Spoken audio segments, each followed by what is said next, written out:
오늘 우리에게 주신 하나님의 말씀입니다. 시편 52편입니다. 구약성경 840년 시편 52편입니다. 하나님의 말씀입니다. 함께 고백드리겠습니다. 보악한 자여, 내가 어찌하여 악한 계획을 스스로 자랑하는가? 하나님의 인자하심은 항상 있도다. 내 혀가 심한 악을 꾀하여 날카로운 삭도같이 간사를 행하는도다. 내가 선보다 악을 사랑하며 의를 말함보다 거짓을 사랑하는도다. 간사한 혀여, 너는 남을 해치는 모든 말을 좋아하는도다. 그런즉 하나님이 영원히 너를 멸하시며 너를 붙잡아 내 장막에서 뽑아내며 살아있는 땅에서 내 뿌리를 빼시리로다. 의인이 보고 두려워하며 또 그를 비웃어 말하기를, 이 사람은 하나님을 자기 힘으로 삼지 아니하고 오직 자기 재물의 풍부함을 의지하여 자기의 악으로 스스로 든든하게 하던 자라 하리로다. 그러나 나는 하나님의 집에 있는 푸른 감람나무 같으며 하나님의 인자하심을 영원히 의지하리로다. 주께서 이를 행하셨으므로 내가 영원히 주께 감사하고 주의 이름이 선하심으로 주의 성도들 앞에서 내가 주의 이름을 사모하리이다. 아멘. 사순절 예수 그리스도의 삶, 그 십자가, 그 길을 더욱 묵상하여 우리도 예수님의 가신 그 길 묵묵히 갈 수 있는 참된 제자 되기를 주님의 이름으로 축복합니다. 아멘. 오늘 본문 시편 52편의 표제어는 이렇게 되어 있습니다. 다윗의 마스길, 다윗이 경험한 교훈을 전합니다. 그러면서 인도자를 따라 부르는 노래, 찬양대 인도자를 따라 부를 수 있도록 지어진 노래인데요. 어떤 상황이냐면 에돔인 도액이 사울에게 이르러 다윗이 아말렉의 집에 왔다고 그에게 말하던 때에 라고 기록합니다. 다윗은 이스라엘 땅에 도망갈 곳이 잘 없었습니다. 모든 사람들이 다윗에게 등을 돌리는 거예요. 왜냐하면 다윗을 숨겨줬다가는 그 집안이 몰살당할 위기, 그러니까 사울이 가만두지 않다고 하는 것을 많은 사람들은 잘 알고 있었기 때문입니다. 그때 다윗은 높당에 있는 제사장에게 갑니다. 아히멜렉 제사장은 다윗을 영접하고 다윗의 굶주림에 있었기 때문에 성소에 있던 진설병떡을 줍니다. 도망다니던 다윗에게 무기가 없었습니다. 다윗의 요청으로 마침 그곳에 사울왕의 칼이, 골리앗의 칼이 그곳에 있었고 그 칼을 다윗에게 주게 되죠.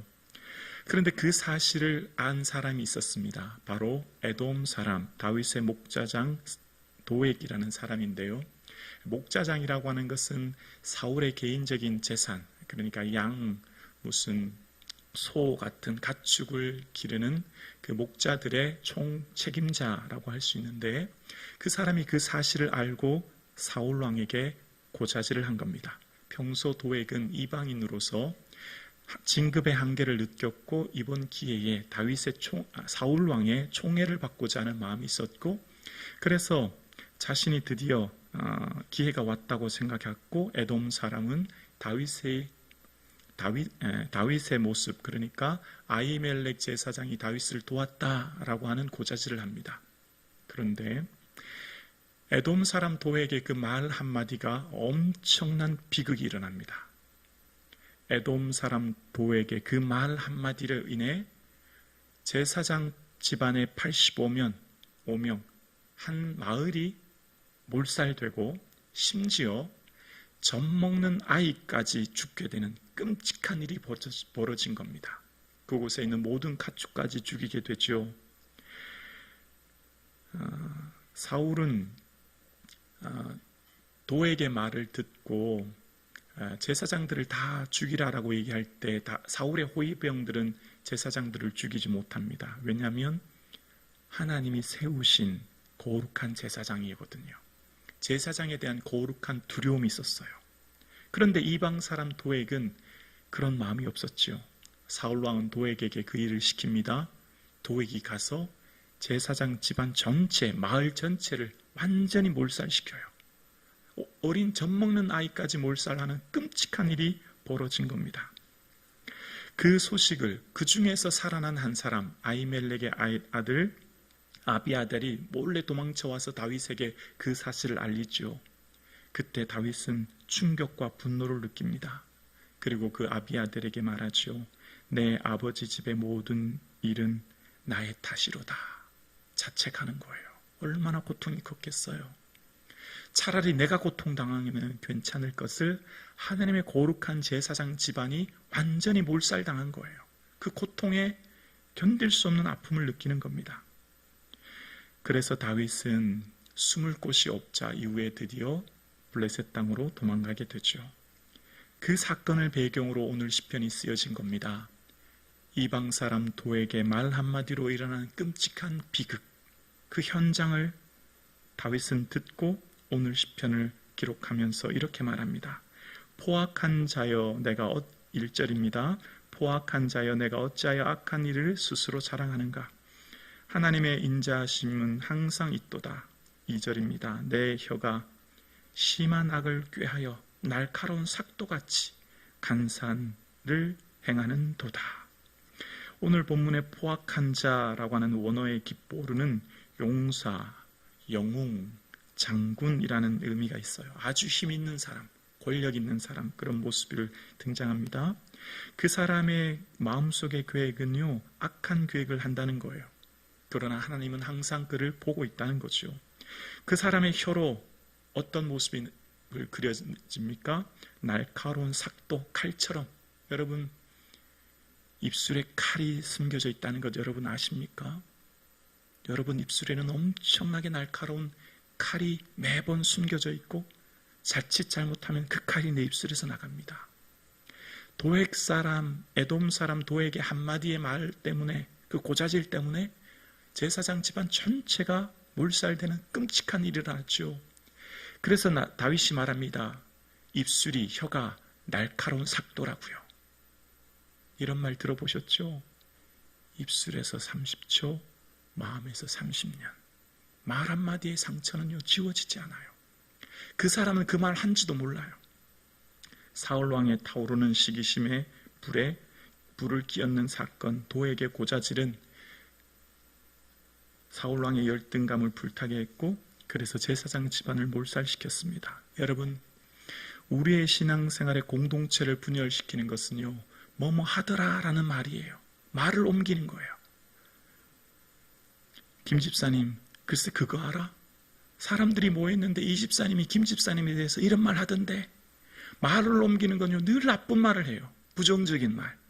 여러분, 칭찬의 말은 하는 경우가 잘 없어요. 여러분, 많은 사람들이 전화통화로 이야기할 때 누구 칭찬하는 건 거의 없을걸요. 다 부정적인 거. 그 사람 이렇다더라. 이런 말 했다더라. 그런데 참 신기해요. 두 사람만 이야기한 게 결국은 다 알려집니다. 참 신기합니다. 결코 비밀은 없어요. 비밀은 없어요. 뭐뭐라 하더라, 뭐뭐라 하더라, 김 집사님이 이 집사님에 대해서 뭐 하더라, 다 결국 알게 돼요. 그 말을 듣는 순간 엄청난 고통을 당합니다. 그 말 듣는 사람은. 내가 그분을 얼마나 사랑했는데 나에게 이런 말을 하지? 나는 정말 순수하게 그를 사랑했는데 어떻게 나에 대해서 이렇게 말하지? 여러분, 말이요, 날카로운 삭도예요. 마음에 그 말이 비수같이 찔리면 고통스러워서 견딜 수가 없어요. 그래서 4절에 말합니다. 간사한 혀는 너를 남을 해치는 모든 말을 좋아하는도다. 간사하는 말, 남을 해치는 말이라는 거예요. 여러분, 우리의 우리의 삶은요, 스폰지와 같은 삶과 스피커와 같은 삶을 살아야 되는데, 나쁜 말은 내가 다 받아들이는 스폰지가 될 수 있기를 원합니다. 그냥 다 흡수하는 거예요. 스폰지처럼. 그리고 나는 함구하는 겁니다. 남에게 말 옮기지 않는 거예요. 무슨 말을 들어도. 그러나 스피커와 같이 좋은 말은 옮겨야 되죠. 글쎄, 이름도 없이 묵묵히 그 집사님은 늘 이런 일을 한다네. 이렇게 힘든데도 봉사한다네. 좋은 말은 옮겨야 되죠. 좋은 말은 전해서 서로 위로를 해줘야죠. 여러분, 우리의 삶의 신앙생활에 제일 힘든 게 말이에요, 말. 결국 말 때문에 공동체가 무너지고, 말 때문에 공동체가 깨어지고, 말 때문에 공동체가 상처받아요. 상처는 다 말 때문에 받는 거죠. 도에게 그 말 한마디, 도에게 고자질하는 그 말 한마디가 엄청난 비극을 일으켰습니다. 그런데 하나님은 가만히 있지 않는다는 거예요. 마치 기뽀르와 같은 용사, 사울왕의 총애를 받는 그 사람 어떻게 될까요?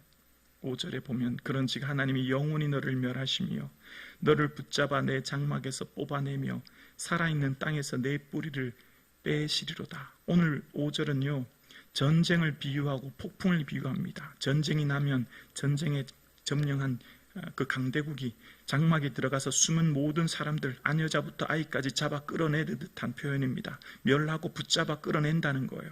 폭풍이 불 때의 비유입니다. 폭풍이 불 때 강풍의 모든 거대한 나무들이 뿌리채 뽑히는 것처럼, 전쟁과 폭풍을 비유하는 것처럼 하나님의 심판하심이 있다는 거예요. 하나님의 심판이 어미하시고 두렵고 무섭다는 겁니다. 우리의 삶의 모든 것을 보시고 심판하시는 하나님을 말하는 거예요. 그러면서 그 사람이 어떤 사람이냐, 6절과 7절에 의인이 보고 두려워하며 또 그를 비웃어 말하기를 이 사람은 하나님을 자기 힘으로 삼지 아니하고 오직 자기 재물의 풍부함을 의지하며 자기 악으로 스스로 든든하게 하던 자라 하리로다.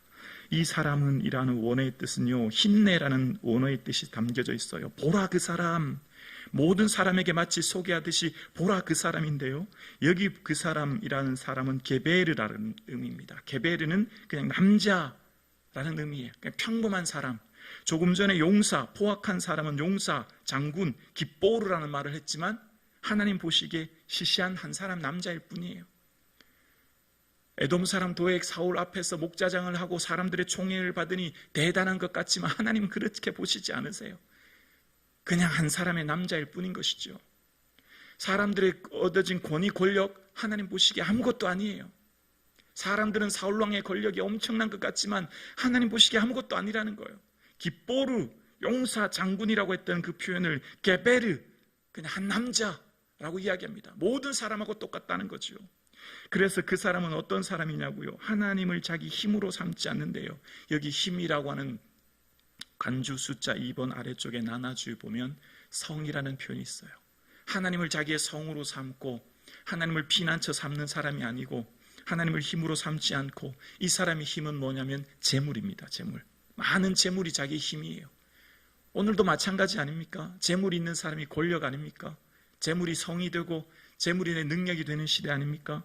그러나 하나님은 그 사람, 그 재물을 자기 힘으로 삼고 악으로 든든히 그 사람 하나님께서 심판하심을 오늘 본문은 이야기합니다.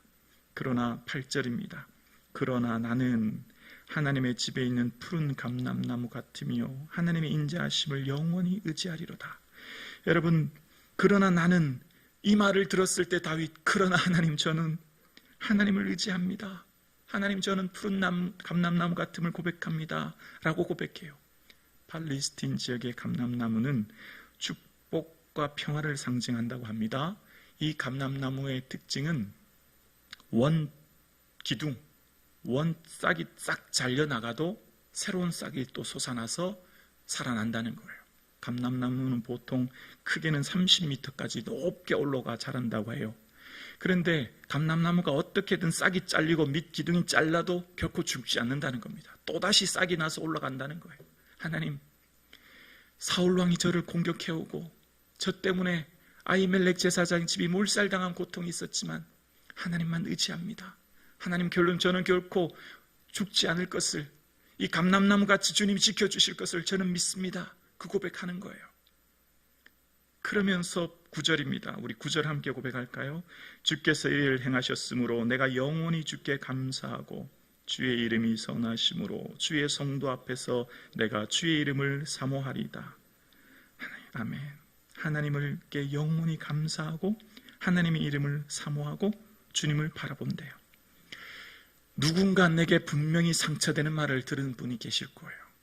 누군가 내게 이렇게 그 고통스러운 말을 듣고 너무너무 고통스러운 시간을 보낸 성도님 계실 거예요. 그럴 때 이 말씀을 붙듭시다.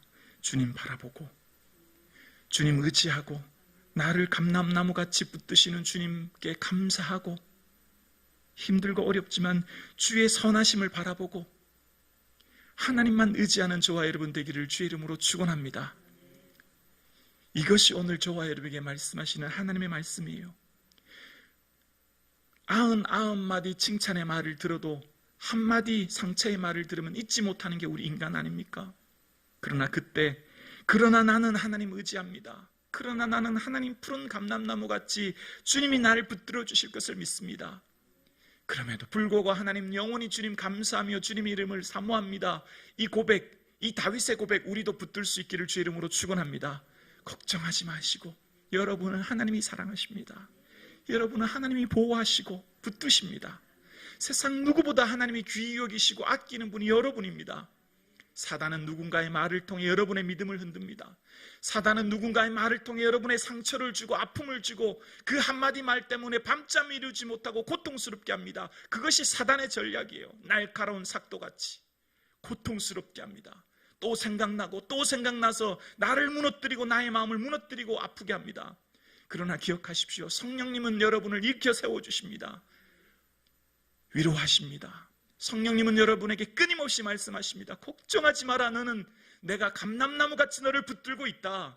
어떤 세상의 말에도 흔들리지 마라 말씀하십니다. 오늘 함께 예배 드리시는 사랑하는 성도님, 누가 내게 어떤 말을 하든 여러분은 하나님의 존귀한 자요, 하나님 푸른 감람나무 같이 붙들고 계시며 우리는 영원히 주님으로 인하여 감사하는 이 하루 될 수 있기를 주의 이름으로 축원합니다.